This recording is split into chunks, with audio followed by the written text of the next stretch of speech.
evening, ladies and gentlemen. My name is T. Pablo, guest host for today. Today we got a very exciting show. We got a Southern Soul blues artist, Stevie J. Stevie J has been a professional musician practically his entire life. He is the son of a pastor and with roots in gospel music and Southern Soul before the blues became his main passion. He was named Contemporary Blues Artist of the Year. Stevie was a member of Bobby Rush's band and toured with the legendary soul blues artist. And in 2010, a double album that was a blend of Southern soul recordings and traditional blues. Stevie J has shared the stage with such Southern soul stars as the late Denise LaSalle, Sir Charles Jones, Shirley Brown, Mel Waiters, and many others. Stevie J has a new release called Quarantine. Stevie J has joined the ranks of those entertainers at the top of the modern blues scene. It is a prime example of his creative, original, and raw music. In fact, 90% of this album are one-man sessions. Stevie J. Thank you, sir. Thank you for having us. How you feel today, sir? I'm doing well. How are you, man? Oh, I'm doing really good. You look good. Thank you, sir.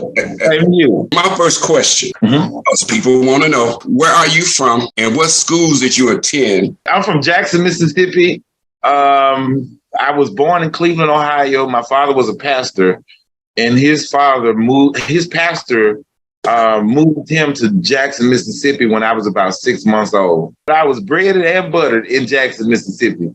You know, and a couple middle schools here, there, you know what I'm saying? Since day one. I went to Callaway High School. I went to Jackson State. Okay. So what city do you live in now? I'm still in Jackson, Mississippi. My second question is, how old were you when you first got into music? Well, like I said, my father was a pastor and he was a sanctified pastor. So there was always trips to the music store. My grandmother played piano and sang at church. My father played organ and guitar. My oldest brother played guitar and organ. You know, I was the church drummer at like 10 or 11. So it's been around all my life, man. It's just, you know, it's in me, man. So you was the church drummer. I know what that means. So when the pastor got fired up, you had to kick it in, right? I had to come on with it, hit the cymbals. Who were your major influences? There are so many. Like I said, my oldest brother played guitar. He was a big Isaac Brothers fan. My father, you know, was sanctified pastor, so he used to have to sneak and listen to the music, have his headphones on. And so I kind of, you know, picked up going to his room, put his headphones on, listening to Ernie Isaac on the guitar, you know.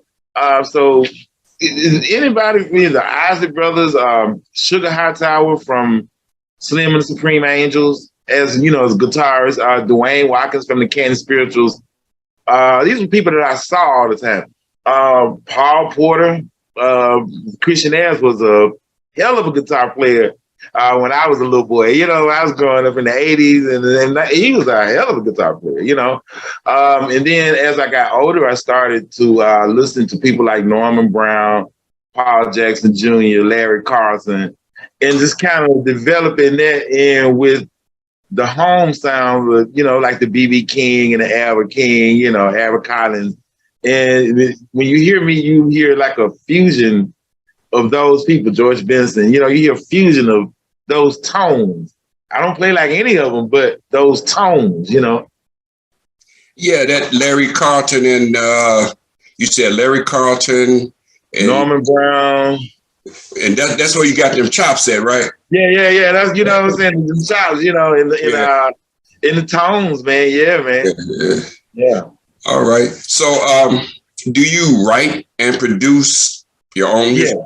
I write and produce to date since the Quarantine album 2000, because like Quarantine came out in 2020. Everybody was at home. Nobody was interested in doing sessions.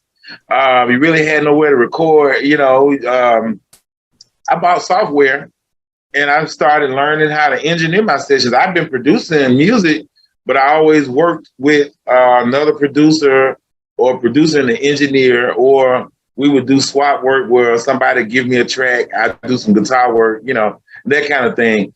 But when the COVID thing happened, there was none of that to do. So I bought recording software and learned how to work it, and started recording and mixing all my own stuff. And I wish I would have done it 20 years ago. Because I can get it exactly how I want it, 3 or 4 o'clock in the morning, I come in the room and turn my machine on. Let's go to work. I don't have to get no time. Don't have to pay nobody. If it hit me, let's go get it. Well, Stevie Wonder said that he always left his stuff ready because he'd wake up in the middle of the night, and if he didn't run in there and do something, record it right quick, he'll forget it. You forget it, yeah. It'd be that way.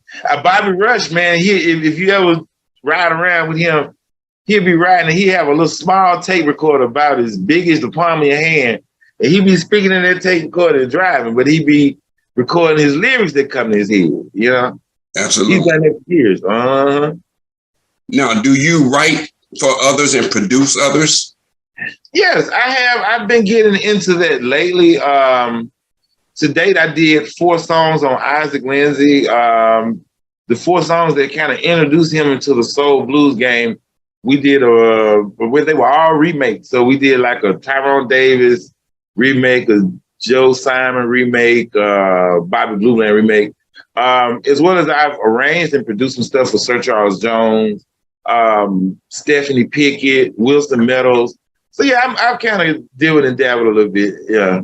The reason I ask because our operations manager, Pete Peterson, you know him? Yeah, I know Pete. He talks about you all the time. So I know a little bit about you through him. He said he worked with you before, that you were on a lot of people's records. Yeah, man. You did your own records. You was rocking it out on other people's records. Absolutely, yeah. Even back to the gospel days, man. Yeah. But Pete, yeah, I met Pete. Somebody referred me to do some guitar tracks for him when he had the Desert Sound label, and man, he and I just developed a great bond over the phone, talking and just chopping it up. And then the guy that was working with him at the time with the production, he and I had we really meshed well in our sound. So when they sent me stuff, it was always cool to just get on it, man. We did some stuff for Pig Scott Adams and Ghetto Cowboy and quite a few more artists that he had on his label, man. Yeah, we had some good records to come out of those sessions. Yeah, Peter's a joy to talk to. He is. He's on our team, and I'm very happy about that. Awesome. You know what I mean? Yeah, he's got a lot of knowledge for you, man. Oh yeah. So, did you mention about who are some of the well-known artists you work for? Did we ask you that question? Yeah, we talked with. I worked with just about everybody in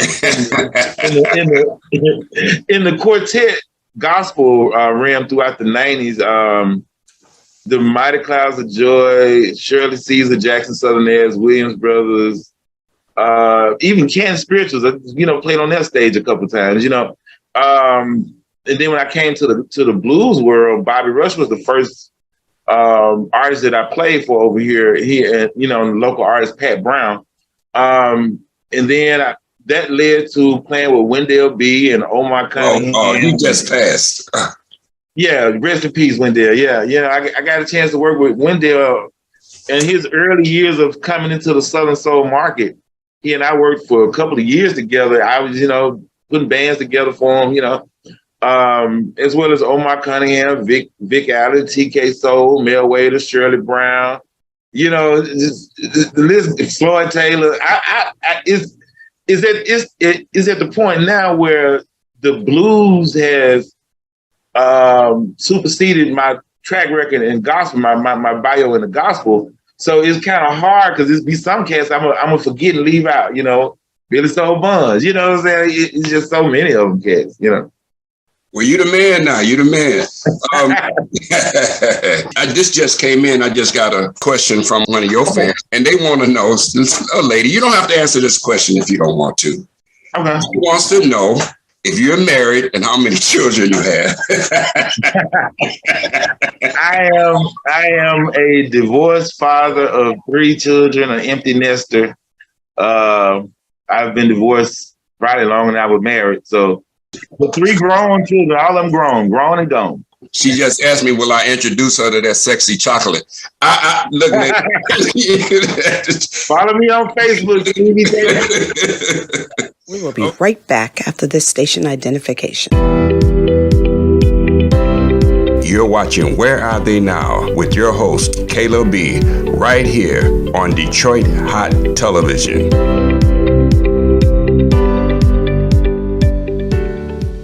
My job with the city of Detroit is blight remediation. When I'm out there doing that, that makes me feel good to be able to clean up the city that I live in. My name is Gerald Kosa.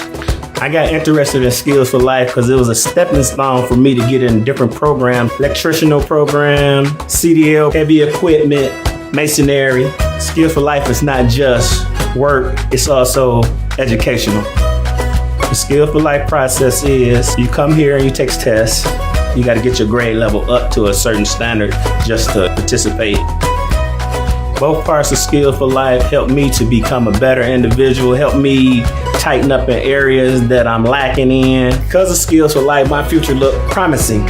Offer you better wages, I can help my family better. Because of Skills for Life, it had changed my life. Detroiters, I'm sure it can change your life too.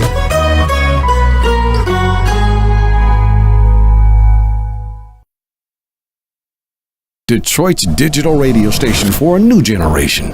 DetroitHotRadio.com. We're back, ladies and gentlemen. Okay, what are the latest projects that you're working on and slash artists that you're working with that you're working on? You know what I mean? Are you collaborating with anybody right now? Well, yeah, I've been doing number of productions. I produced 2 songs on Magic One's album. And one of the songs, he features Lacey on the track that I produced for him. Pride versus Love and Some Gotta Shake, the 2 songs that came from my studio on his album. I got a new song coming with that I produced for Stephanie Pickett. It's a banger, you know. My stuff I've been doing. My latest single is Leaving Me. It released June 23rd. It was a couple months ago. Leaving Me. It's been doing really well. I didn't actually write the song. A friend of mine wrote it, but and I told him, I was like, I don't usually do other songs that other people write, you know. And he came over. I told him to come over, let me hear what he had. He came over, started singing that song. Man, I started building the track while he was singing. Before he knew anything, man, I was laying my guitar work on that track. He's like, man, yeah. Oh, we done. We didn't cut it. Yeah, man, that sounds real interesting. Have you lined up any gigs for Detroit? That's what I want to know. I need a backstage pass. I know, right? No, I used to come to Detroit all the time, with Sir Charles, and we would do the Fox Theater. I used to come to Detroit all the time with the gospel, the Christian airs. And we used to do Fox Theater and then the church, Mount Bethel, I believe it is, New Bethel or something like that. Yeah. But I hadn't done anything at Stevie J Blues yet there. So we got to make that happen. Maybe we get one of these records hot and somebody bring me in there.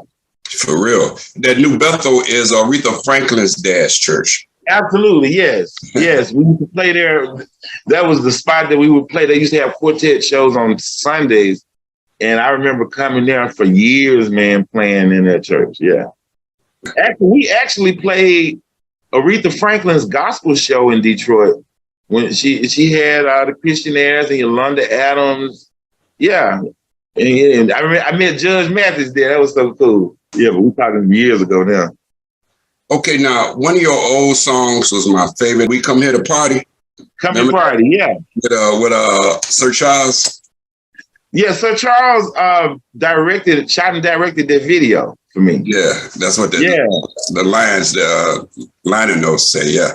Yeah, man. That song did really well for us. And, we've been consistently releasing music, but I've been doing it independently. The album that Come Here Party was on, it was on Music Access. And so that was my one experience with them. And then my first album, Two Sides of a Man, was on Senator Jones' Help Me Records label, which that album started picking up and doing well. And then he passed away 6 months later. Wow. So those are my only 2 experiences with record labels. Everything else I've been doing independently, you know? Are you interested in getting back with record labels, or you just want to stay independent? I mean, I'm open, if it makes sense, I'm with it. You know what I'm saying? See your boy. Okay. Yeah. We can definitely chop it up, man. Definitely. Yeah. Pete might hook you up. But check this out. That's a good segue into some music. We want to hear some of your music. I think the first song will be the latest one you did. Leaving Me. Yeah. Oh, here we go. There you go.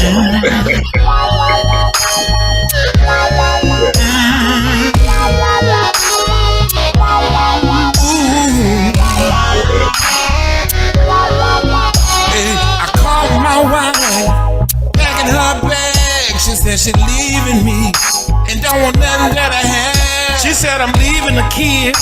Give me back the keys to my heart. Although I love you, baby, I need a brand new start. I told her, if you walk out that door and step foot on that porch, even though I love you, baby, I want you to know if you walk out that door, don't come back no more. Ain't no way you're leaving me. You're walking out the house screaming, you're leaving me. I can't believe that you're leaving me. Baby, baby, baby, baby, why you leaving me? Ain't no way you're leaving me. You're walking down the house screaming, you're leaving me. I can't believe that you're leaving me. Baby, baby, baby, baby, why you leaving me? She stood at the door for a second or two.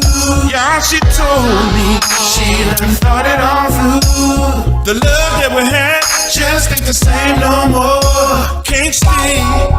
Yeah, it's time to move on. Y'all, I told her I don't want you to leave. Just stay. Just stay with me, please. Hey, baby, I love you so, but if you leave, don't come back no more. Ain't no way you're leaving me. You're walking out the house screaming, you're leaving me. I can't believe you're leaving me.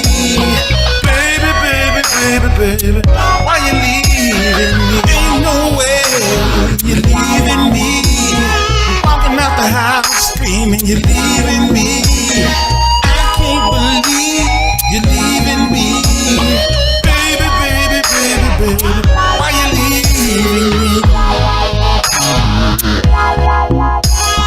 Walking out the house screaming, you're leaving me. I can't believe you're leaving me. Baby, baby, baby, baby, why you wanna leave me? Oh, baby. Said I try to be a good man. Try to love you the best I can. Oh, baby.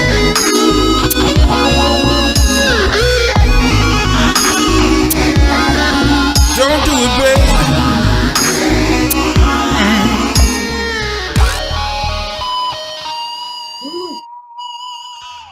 Damn, is that you screaming back there on that guitar? Yes, sir. That's That's it, boy. You got it, man. Thank you, brother. I appreciate it. So, is there a story behind that song? How'd you come up with that one? Yeah, like I was saying, a friend of mine called me and he was like, "Man, I got this song that I believe, man, it's you. I believe you'll kill it, man." And I told him, I was like, "Man, I don't really write no songs, man. I don't really take no songs somebody else write. I kind of write my own songs, you know what I'm saying?" I told him, "But come on by the house, let me hear what you got, man." Man, that man started singing this song, and I just started building the track while he was singing. He didn't even realize what I was doing. By the time he realized what was going on, I was laying that guitar solo at the end. That did it. Yeah. We're going to hear another. I know we can run out of time. I think Andrea has another one she wants to introduce to the audience. Okay.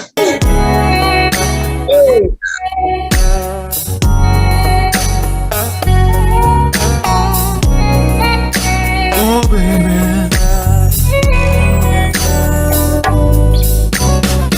3 o'clock in the morning, baby, and my love Jones is sitting on strong. Can't wait till you get home. Hoping you feel like getting it on. I know you're tired from working hard all day, but if you give me a little time, I'll let you rest easy all day. See, I wanna give you everything that you showed of need, and I'm gonna make it feel good to you, 'cause I'm aiming to please. See, girl, when you come home, lay it down and give your body to me. You can bet your last dime I won't waste your time. I aim to please. You got that love that I. You got that love that I want. You got that love that I. Oh, you got it. You got it. Got that love that is good to me. It's good to me. Knocks me right off of my feet. Knocks me right off of my feet. You got that love that I want, and I can sing it to the mountain top, and I can tell the world. Down in the valley, no, I love that girl. It's good to me, yes I do. Knocks me right off of my feet. Baby, you got that love that I need. Call your job right now and tell them that you won't be in. Tell them you're in bed with your man. He's trying to get in. Or tell your boss man that you might have to take a couple vacation days. Time to be booed up. Oh girl, it's time to play. See, I wanna give you everything that you sure enough need. You can bet your last dime I won't waste your time. I aim to please. Girl, when you get home, lay it down and bring your body to me, and I won't waste your time. Oh, nah, I aim to please. You got that love that I. You got it. You got that love that I need. Oh yeah, you got that love that is good to me. Knocks me right off of my feet. Knocks me right off of my feet. You got that love that I want. I wanna tell the world that I love that girl. Give it to me, baby, just give it to me. You got that love that is good. You got that love that knocks me right off of my feet. Baby, you got that love that I need. I don't know what it is, but it's something about your eyes. Every time I look into your eyes, I wanna scream out loud and shout it to the mountaintop that I love this woman.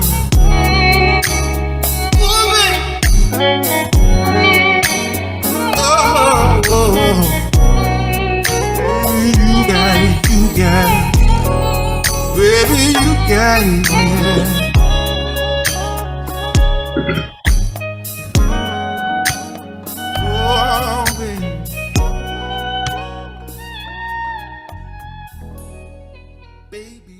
All right.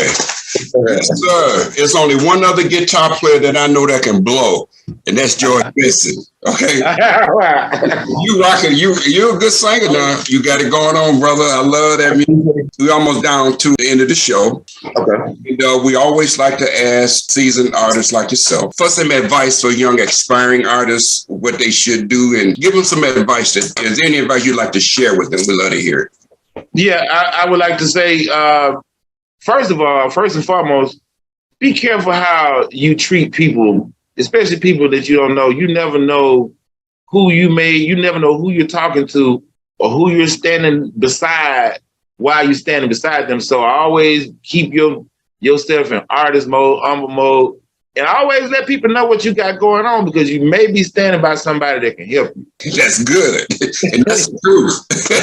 Sure. You never know who you're standing by, man. Yeah, that's how my help came. It was something I said, and they said, oh, I can help you with that. That's how it happened. Pete Peterson did that to me. Oh, yeah, you standing by a good one. He's a good brother. Yeah, man, it was so much joy having you on the show. And your music go way back with me, so I was already familiar with you. And when Pete said he knew you, you have to be on the show. Appreciate it, man. I appreciate that. Thank you for having me. No problem. The rest of the day be a good day for you, okay? Same to you, sir. Thank you. Thank you. All right. Well, ladies and gentlemen, there you have it. Brother Stevie J got some great music. He did his thing. He told us all about some of the things that he's been doing, and he gave out some great advice. So until next time, I'm your sitting in host, T. Pablo. Until then, ladies and gentlemen, peace, love, and soul.